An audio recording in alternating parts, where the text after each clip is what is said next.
为啥呀？很好打。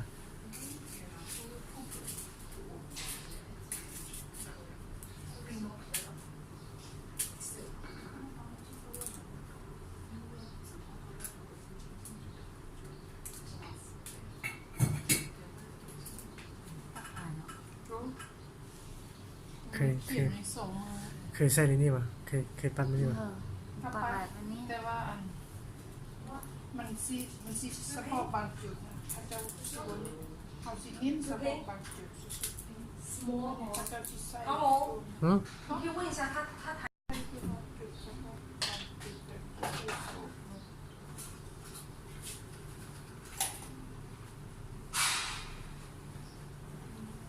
ปรับง่ายเลยเขาก็ปรับง่าย ก็สองเปลี่ยน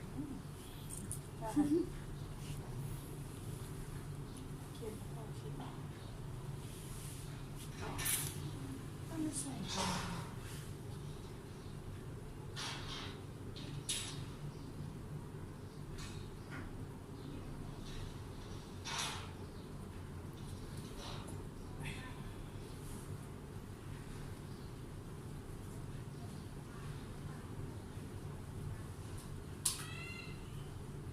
จะมาวันพฤหัสอีกเดือน1 โมงครึ่ง